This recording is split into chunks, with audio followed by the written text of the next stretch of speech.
Hi everyone, it's Jerry. This is a round 3 game from the 2016 Candidates Tournament between Veselin Topalov playing on the white end and Levon Aronian. Going into this round, Topalov has a half a point in the tournament standings and Aronian has 1 point. Let's see what round 3 would bring. Game opens with c4 by Topalov, Aronian replying knight f6. We have on board the creatively named English 4 knights. Who decided on that one? White goes for a kingside fianchetto, bishop b4, bishop g2, and after castles, knight d5. This is a sharp continuation. Only 6 moves in. White is looking to strike an imbalance and knight for bishop exchange.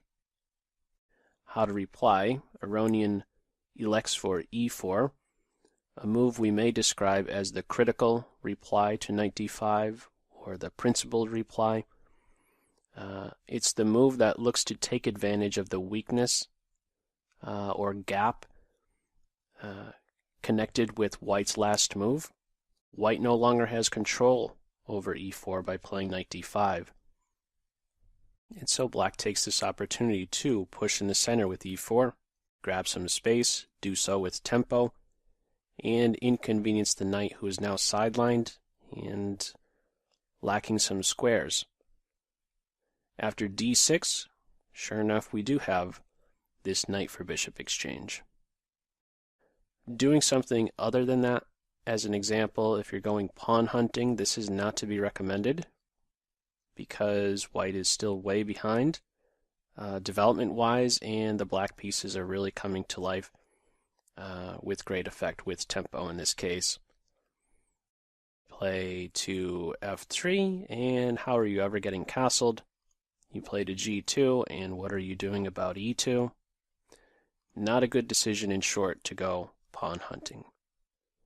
So in the game it was knight takes bishop, knight takes knight. And with that, Topalov says, I have the 2 bishops.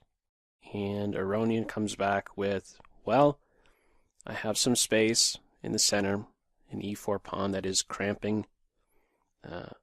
I also have a slight edge development-wise, and said sarcastically, I really like your knight on h4. He's doing wonderful things. My main point is that these are some of the factors to consider when weighing or assessing this position. Okay. What follows is White giving the knight a kick. Get out of my position. Knight c6. And now what do? We castle, of course. We have to castle at some point, so we castle. Not so fast. It's important to play d3. If you want to go with routine moves, your knight will suffer. g5 traps the knight. So d3 strikes at the pawn and stops g5. d5 by Black, a move that may seem a bit counterintuitive because White has the 2 bishops and it is Black who is welcoming some more pawn exchanges. But again, it is Black, keep in mind, who has some edge development-wise, and so welcoming exchanges is something to consider. d5 it is. Now White castles. E takes d, and White replies with queen takes d, and with this is signing up for they are open to the loss of a pawn. They're giving up a pawn by capturing on d3 with the queen. Knight to e5 is played next, and after queen d4, knight takes c4. Is this a blunder? No, it's calculated. White is weighing that there is compensation in the form of the 2 bishops, despite being down a pawn. What might have kept White from capturing on d3 with the pawn? It's a good question. For one, you like how I'm just asking the questions and answering them? I just asked the question and then said it was a good question. I gotta stop with that. Anyhow, why not take with the pawn on d3? Well, he might just turn out to be a, sitting duck. He's quite vulnerable on d3. He could be targeted. Also, a knight on e4, he might be a tough piece to get rid of. Additionally, by capturing on d3, this might help facilitate the development for the black side. Bishop g4 now can be played with tempo, and maybe there a follow-up bishop e2 might hit. So these are some of the things that may have been running through White's mind here, not allowing, not converting your e pawn to a d pawn, not allowing bishop g4 with tempo, things along these lines. Okay, so in the game it was queen takes d, knight to e5, queen d4, and knight takes c. Queen to d4, at least in the computer's eyes, is not considered best. The computer prefers this more reserved queen to c2. Queen d4, I mean, I could see why you would want to make a move like queen to d4 because it moves forward, it's throwing a punch, and is giving some more direction to the black side, right? There aren't as many replies by black after queen to d4. However, even by playing queen to c2, you could pretty much be assured what it is black is going to do. Anyhow, they're going to go ahead and scoop up the c pawn with knight takes c. As it turns out, the queen on c2, the queen post on c2 would have been better. In the game, it was queen to d4, and after knight takes c, we have e4. White is looking to undermine the black center, looking to undermine the knight. Pawn takes pawn is, of course, no good. That drops the knight. Bishop e6, getting some development in. b3 kicks the knight. Knight a5 is counter-striking against b3, looking for a fork. White replies with another counterpunch, defense, and attack. Knight c6. And now we have queen to d1. So what to do about this pin here? What would you do in this position as black? If you'd like to, go ahead, pause the video, see what move you would play in this position as black. Okay, the move played in the game was knight takes e4. And you could have a quick glance at the clock times here. Topalov has clearly gone into the think tank up until this point. A lot of time has been invested. And this knight can be taken, but there is a little trick. Notice the rook on a1 is unprotected. And so I believe that this idea was simply missed. After rook to d1, you can, as black, take on e4. Bishop takes knight, we of course would not take right back because you lose the queen. If bishop takes knight in this position, black would play queen f6. What's happening here? First and foremost, you're getting out of the pin and throwing a strike at the rook on a1. And you can next scoop up the bishop. Rook b1, only now take the bishop. And yikes, this is really scary. Weaknesses on the king side. Short story here is that there's some miscalculation. Rook to d1, I believe, overlooked that black can in fact take on e4, and then there is this new square available for the queen to then strike at the rook. Instead of rook to d1, what would have been better is to simply take on d5. And after bishop takes d5, immediately deploy the bishop on the long diagonal.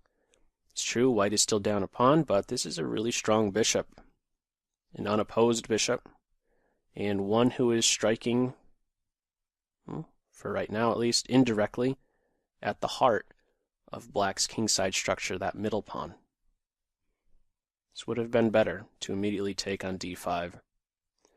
An improvement even before getting to this position, again, this queen c2 move, if I'm just to compare a couple lines here, instead of that queen d4 move, if we did have if we did have queen c2 instead of queen to d4, the move played in the game, after queen c2, knight takes, suppose e4, and we have these similar moves. After b3, knight a5, we can play rook to d1 in this case without fear of knight takes e4. You'll notice this little trick of knight takes e4, bishop takes knight, queen f6. This is a much different story. This position here with the queen on c2 instead of over here on a4, this would allow a counterpunching bishop to b2, and there's no time to scoop up the bishop on e4.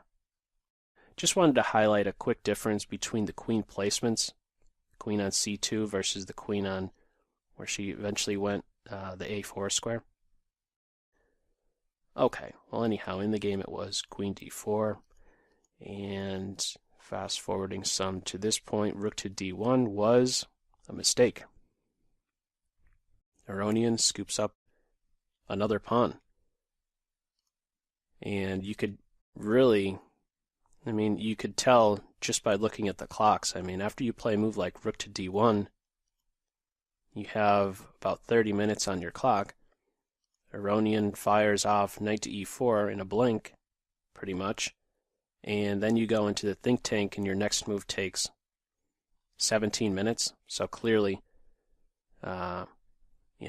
you don't spend 17 minutes on your very next move after this rook to d1 move. So this was just an oversight, it's a mistake to take. Okay, so tough road ahead here clearly for white, but how exactly to convert a position where you're up material? Still have to be quite careful. This is a strong bishop, not to be underestimated. Striking at g7. Black gets some development in. Queen e7, b4. Black secures the c6 knight. Queen c2. f6. This is a good structure. This f6 g7 structure is a good one to try and negate the dark square bishop. Let him only see the f6 square instead of g7 at this point. Rook a to c1, rook a to d8, bishop f1. The knight is given a kick. He's now eyeing up the c4 square. Rook e1, white gets out of the pin, black gets out of the pin on the e file. Bishop d3, g5. I like this move. It strikes at the knight and defends h7. It's looking to get that move back.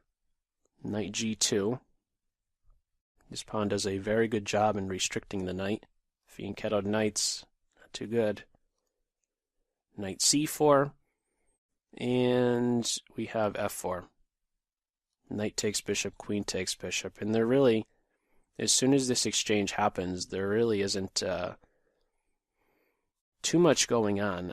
This is the one trump that white has here, the two bishops, the one positive, and as soon as the dark square bishop is eliminated, there's, white's game. Well, it's a long road ahead, let's just say, for white. Still being down material-wise, and there isn't this imbalance anymore. And you really can't, what other options are there here for white instead of f4? You can't move the bishop in the corner, you're just dropping more material. And if you, let's say, take the knight and try and play this position opposite color bishops and show, hopefully one day, that you can hold a draw in an opposite color bishop ending, well, there's so many pieces still on the board here. That is a long way off. We're a long way off from viewing this position as close to being drawn due to opposite color bishops. In such a situation, it's who can put to better use their bishop. And the light square bishop will find a fine home on d5, striking at f3. Moreover, after this capture, white is one step closer to queening. He was already passed on d5, but he can now potentially be easily supported with a b5 move, and we would have a case of a connected passed pawn, which is a great positive for black. We didn't have this capture. It was instead f4. Knight takes bishop, queen takes, bishop h3, a4, and this next move, I found this instructive in the game when I was reviewing what move might you play in this position. After a4, it is pretty clear what it is white's intention is to push b5 and disrupt the knight post. What would you do in this position? The computer calls for the move a5, and this would allow, what's the idea with a5 first off? With a5, you're planning to meet a move like b5 with knight b4. You simply move forward, improve the knight position, throw a punch. If white is capturing, there's knight to a5. You're moving forward, capturing, and eyeing up the c4 square. Doing a move like this, a5, may now allow bishop to b5, and this is slightly uncomfortable, right? The knight is in a pin, and we may have some imbalance struck in the position, a passed a pawn. What's important to note in these positions, and it's a question I've been asked multiple times. I'd get comments from viewers who'd say, I get in good positions, like I'll be winning, I'll maybe be up a pawn, but I have a difficult time converting won positions, let's say. This decision here, black's next decision, is one that is trying to keep things clean. He's trying to play within a position where there is as little imbalance as possible. Black would really like to keep it where it's a light square bishop versus a light square bishop, or a knight versus knight, where there isn't some imbalance piecewise. Black would really like to have it where it is only, the only difference is black being up material, and that's it. Black being up these extra pawns. Playing a5 may start to get a little bit messy, is the short story. Past a pawn, there's maybe a little bit more calculation needed. Just throwing this out there. This is getting into what I'm hinting at here is, technique. How exactly to convert your advantages. What path should you choose?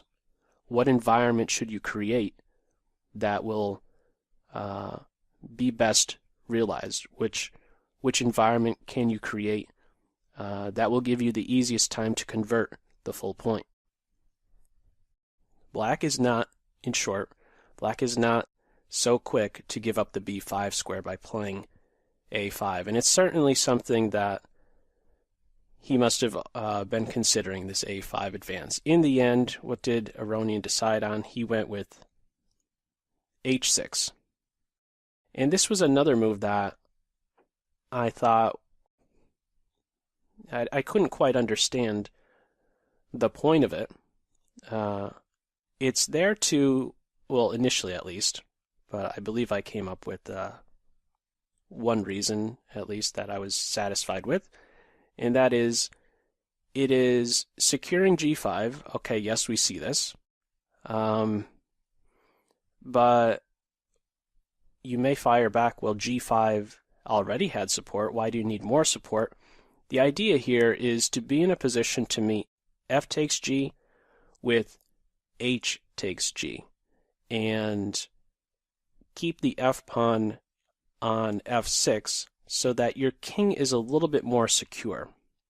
Or in other words, black wants to be able to have an f6 g5 structure as defense for his own king. He would like to be able to step up to g7 as an example and not be fearful of diagonal checks. This is the home that black is trying to create for his own king, an f6 g5 structure. If h6 isn't played, if I don't know, if I'm making a nothing move, I don't know, just moving the rook back, I just want to emphasize, yes, okay, this is bringing the pieces to life. I see this, the opening up of the f-file, but the king is a little bit more exposed, is my point. Black is just securing his king. There's no rush. This is another point. This is a position where it's not critical. Black has to be really accurate or something. There's time for these quiet, slow, improving moves. There's good control in this position. So, h6 it is in this game, preparing to meet a capture with an h-pawn capture, I believe.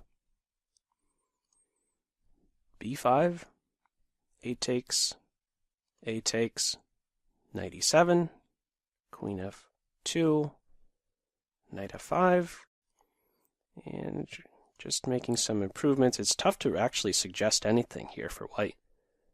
It's a strong bishop, a knight, not too good of a piece. Really good coordination for the black side.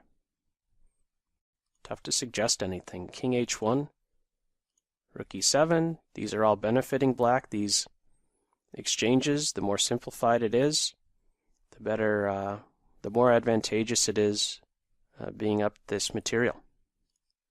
Queen takes, queen to h5. What is wrong with queen takes here? It's a good question. Rook to d8, and this rook is coming to life. Queen e4, rook d4 is an idea. And this is a very active rook, a knight that is, he's still fianchettoed, let's call it. This is a way to activate the black pieces. To be perfectly honest, I didn't really consider this line right here until this very moment. I didn't notice when I was reviewing for this game that this was even a possibility. But I'm just kind of eyeing up the computer as I go along with this one. This is the suggestion here, rook to d8, queen e4, and rook to d4. I guess this was an option here for white. It's only a pawn advantage for black. It's simplifying it some.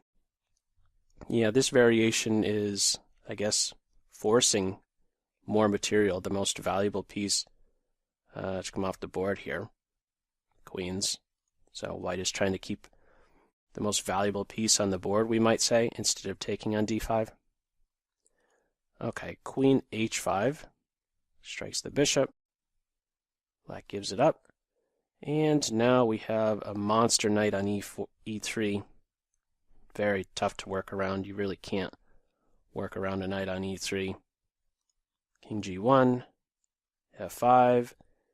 If white is not careful, we can soon have knight g4. In fact, we could have knight g4 at this moment right here. If the knight is captured, here comes queen to e3, picking up the rook. Knight g4 could have been played here. After f5, this is big trouble. Knight g4 would cut off the queen, and you're not stopping queen to e3. Queen-knight tandem, and yeah, the white king, difficult road ahead for sure. So queen returns to e2, rook f6, queen b2, takes. We have a new file that is opened. Both kings are on an open file. They are quick to get off of them, or off of the open file. King h7, king h1. Looking at the g file squares now. This knight is really glued in there. after d4. He's going nowhere. He doesn't need the support of a piece anymore. This is a very efficient defender for the knight, who is just excellently placed. Queen f3. Not much to say from here. It's just a matter of time before the white position is broken down. h3. There is no capture on c6 because of queen to b7. So white gets a new square for the king. Rook g6. Black enters, hitting the queen, hitting h3. Queen h5, queen d7, threatening a check, and then mate soon. So after king h2, we have a check. King back to h1, and after queen to d5, white resigned. There's nothing to do here. The threat is to simply move the rook and land a discovered check, and then drop the queen into g2 for mate. Give a check, but again, could actually move, block the check, and give a check. Bishop e4, and then queen here next. Yeah, not sure what more to say. There was miscalculation early on here with this rook to d1 move. Signing up, white was signing up for this material. Well, white was fine with giving up the pawn, capturing on d3 with the queen like this, but when it came to this point right here, rook to d1, serious error, overlooked this idea of capturing on e4 and then getting out of the pin with queen f6. Again, better would have been a capture, and then deploying the bishop on the main diagonal right away, connecting rooks, and going from there. Well, with that, Aronian actually joins the leaders. He now has 2 points. Aronian is at 2. Anand and Karyakin are also at 2. Plenty of tournament to go. We will see, of course, what happens in round 4 and beyond. So that's all for this video. As usual, I hope you got something out of it, and feel free to leave any feedback in the comment section below. That's all for now. Take care. Bye.